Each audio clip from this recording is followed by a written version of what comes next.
আলহামদুলিল্লাহ।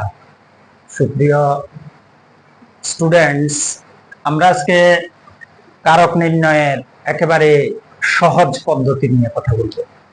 সকল কম্পিটিটিভ এক্সামে কারক থেকে প্রশ্ন আসে। তো আসলে কারক একটি প্র্যাকটিসের বিষয়।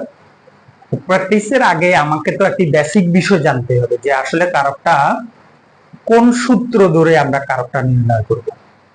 তো আমরা প্রথমে একটা বাক্য লিখি, সেটা থেকে আমরা কারক নির্ণয়টা আলোচনা করব। এর পাশাপাশি আমরা কারক নির্ণয়ের সহজ পদ্ধতিগুলো নিয়ে কথা বলব। আমি প্রথমে লিখি জসিম। সাপোজ জসিম একজনের নাম। নিজ হাতে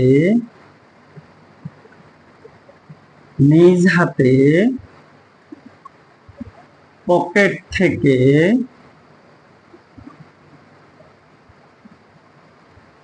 প্রতিদিন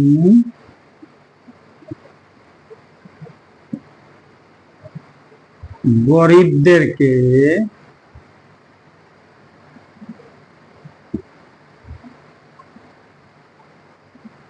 টাকা দান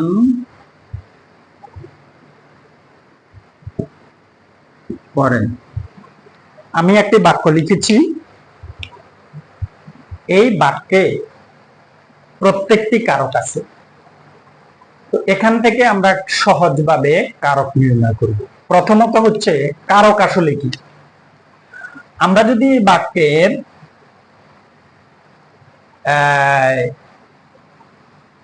ক্রিয়া আমরা যদি দেখি, তাহলে আমরা দেখতে পাবো দান করা, এটা হচ্ছে ক্রিয়া।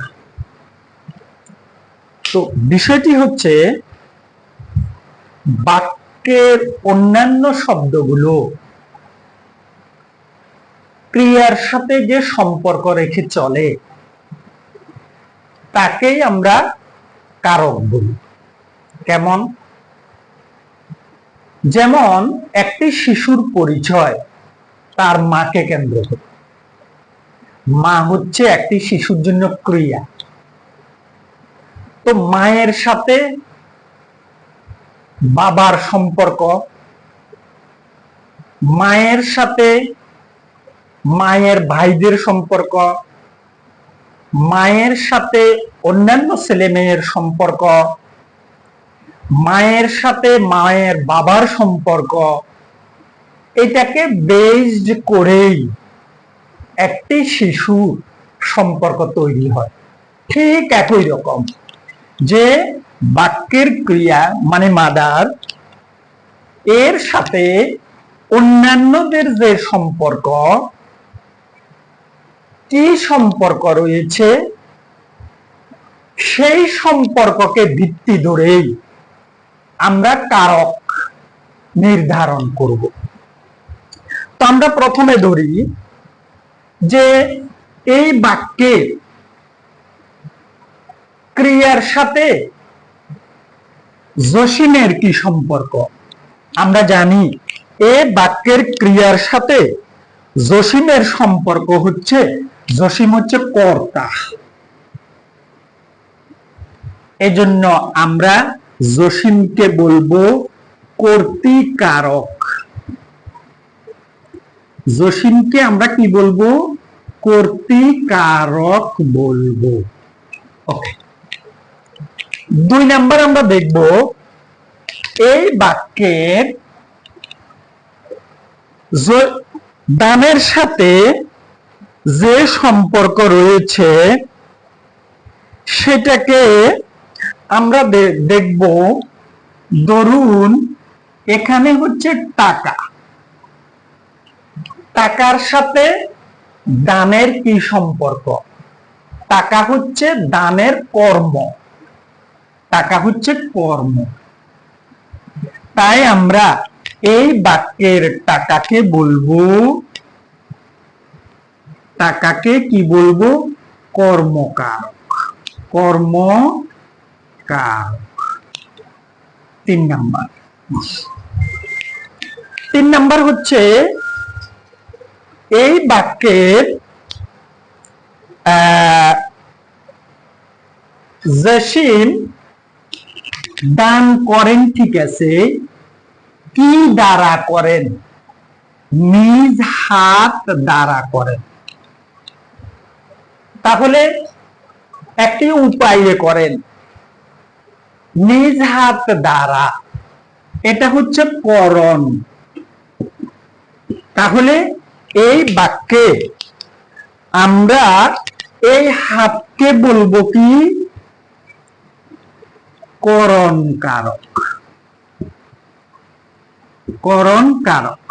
ওকে, এবার আমরা আসি 4 নম্বরে।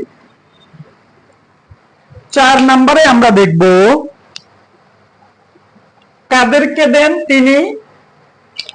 গরিবদেরকে। এই গরিবরা এখানে কি?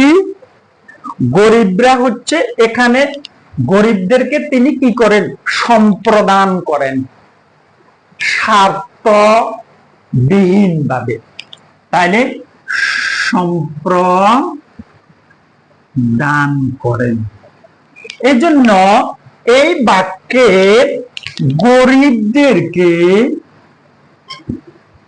গরিবদেরকে আমরা বলবো সম্প্রদান কারক। সম্প্রদান বুঝতে পেরেছেন তো? মানে কাউকে কোনো জিনিস দেওয়ার ক্ষেত্রে যদি কোনো স্বার্থ না থাকে তখন তাকে আমরা বলবো সম্প্রদান করা হয়েছে। কিন্তু স্বার্থ যদি থাকে, আবার ফেরত নেয়ার যদি বিষয় থাকে, তাকে আমরা সম্প্রদান বলতে পারবো না। এরপর আসুন, কোথায় থেকে তিনি দেন? পকেট থেকে। তিনি কোথায় থেকে দেন? পকেট থেকে দেন। পকেট। তাহলে পকেট থেকে, যেটা থেকে তিনি দেন, তাকে আমরা বলবো, অর্থাৎ যে ভাণ্ড থেকে, যেখান থেকে দেয়া হয়, তাকে আমরা বলবো অপাদান। অপাদান। তাহলে এখানে আমরা এই পকেটকে বলবো অপাদান কারক। অপাদান কারক। অপাদান। ওকে, এবার চলে আসুন, আমরা 6 নম্বরে চলে আসি। 6 নাম্বার, তিনি কবে দেন? সকালে নাকি বিকেলে, না কোনো একটা তারিখে? আমরা এখানে দেখতে পেয়েছি তিনি প্রতিদিন, সময় প্রতিদিন। তাহলে এই যে সময়, সেটিকে আমরা বলবো অধিকরণ। অধিকরণ। তাহলে আমরা প্রতিদিনকে বলবো অধিকরণ কারক। অধিকরণ কারক। ওকে, তাহলে আমরা আবার বলি, ক্রিয়ার সাথে যার সম্পর্ক, যে কর্তা, সে হবে কর্তৃকারক। ক্রিয়ার সাথে যার সম্পর্ক কর্মের, সে হবে কর্মকারক। ক্রিয়ার সাথে যার সম্পর্ক করণের, উপায় বা যন্ত্র, সে হবে করণ কারক। ক্রিয়ার সাথে যাকে আমরা দান করব স্বার্থবিহীন, তাকে আমরা বলবো সম্প্রদান কারক। ক্রিয়ার সাথে যার সম্পর্ক উৎস, যেখান থেকে আমরা দিব, তাকে আমরা বলবো অপাদান কারক। ক্রিয়ার সাথে যার সম্পর্ক সময়, তাকে আমরা বলবো অধিকরণ কারক। আমরা একটি বাক্যকে কিভাবে একটি সহজভাবে কারক নির্ণয় করতে হয় কোনো একটি বাক্য থেকে, আমরা সহজভাবে সেটি উপস্থাপন করেছি। এইবার আমরা এক কথায় আমাদের পরীক্ষায় যে প্রশ্নগুলো আসে, সেখানে কিন্তু এত বড় বাক্য দেয়া হয় না। সেখানে কি করা হয়? সেখানে ছোট ছোট বাক্য দেয়া হয়, সেখান থেকে আমাদেরকে কারক নির্ণয় করতে হয়। তাহলে আমরা একটি বাক্যের, ছোট বাক্যের মূল ভাব বিবেচনা করে সেখান থেকে কিভাবে আমরা কারক নির্ণয় করব। আমরা প্রথমে বাক্যের ক্রিয়াকে জিজ্ঞাসা করব, কে বা কারা। কে বা কারা, বাক্যের ক্রিয়াকে জিজ্ঞাসা করব, কে বা কারা। ক্রিয়া আমাদেরকে যে উত্তর প্রদান করবে তাকে আমরা বলবো কর্তৃকারক। 2 নাম্বার, বাক্যের ক্রিয়াকে আমরা জিজ্ঞাসা করব কি বা কাকে। কি বা কাকে, বাক্যের ক্রিয়া আমাদেরকে যে উত্তর প্রদান করবে তাকে আমরা বলবো কর্মকারক। 3 নাম্বার, বাক্যের ক্রিয়াকে আমরা জিজ্ঞাসা করব কিসে, কিসের সাহায্যে, কিসের দ্বারা, কি উপায়ে। অর্থাৎ আমরা জিজ্ঞাসা করব কিসের দ্বারা, কি উপায়ে।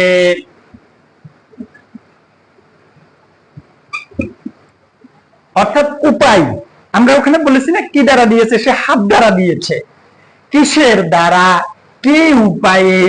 যখন আমাদেরকে বাক্যের ক্রিয়া যে উত্তর প্রদান করবে তাকে আমরা বলবো করণ কারক।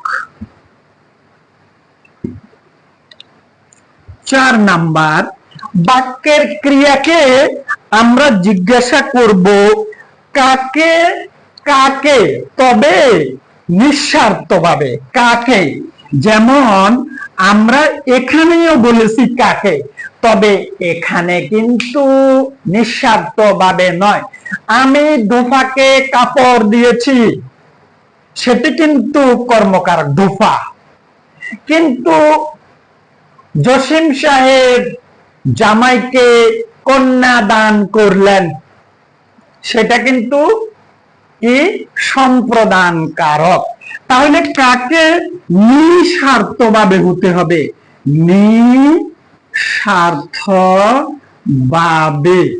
কাকে, তখন সেটা হবে কিন্তু সম্প্রদান কারক। ওকে, এবার চলে আসি আমরা 5 নাম্বারে। আমরা কোথা হতে, কোথা হতে জিনিসটি, অর্থাৎ উৎস কিসের হতে, কোথা হতে, কোথা হতে, কিসের হতে। ভয় ডর, অর্থাৎ ভূত দেখে তুমি ভয় পেয়েছ, ভয় ডর, ভূতের যেমন এই বিষয়গুলো ইত্যাদি যখন আমরা দেখব তখন আমরা তাকে বলবো অপাদান কারক। অপাদান কারক, অপাদান কারক। আমি এখানে এসে 6 নাম্বার লিখি। এবার আমরা দেখব কোথায়, কোথায়, কিসে, কখন, স্থান কাল পাত্র। কোথায় সময়, কোথায় স্থান, কিসের কখন কাল, কোথায় কিসে কখন, কোথায়, কোথায় স্থান, কিসে পাত্র, আর সময় কখন। এই 3টি প্রশ্নের যে কোনো একটির যে উত্তর প্রদান করবে তাকে আমরা বলবো অধিকরণ কারক। অধিকরণ কারক। এখন আমি এখানে যা লিখেছি এটি হচ্ছে কারক নির্ণয়ের সূত্র, কিন্তু মাথায় রাখতে হবে এই সূত্র শিখে গেলেই পরে পরীক্ষার হলে তুমি কিছুই অ্যান্সার করে আসতে পারবে না, কারণ তোমার পরীক্ষায় যে প্রশ্নটি দেয়া হবে সেটি হবে কনফিউজিং। তোমার কাছে মনে হবে যেন প্রিজমের মতো, তুমি যে পাশ থেকে তাকাবে মনে হবে একই রকম প্রিজম, তুমি বুঝতে পারবে না। তাহলে কারক নির্ণয়ের সূত্র তুমি শিখবে, কিন্তু প্র্যাকটিসের বিকল্প নাই। তাহলে তোমাকে কি করতে হবে? তোমাকে কারক সম্পর্কিত যত ধরনের প্রশ্ন আছে এই সূত্রকে বেসড করে যদি তুমি প্র্যাকটিস করে ফেলো, তাহলে যেই প্রশ্ন কারক থেকে আসবে তুমি সেটি অ্যান্সার করতে পারবে।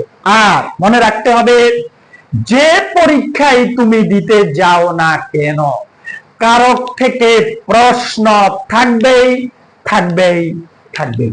আশা করি সকলে বুঝতে পেরেছ। ভালো থেকো, সুস্থ থেকো।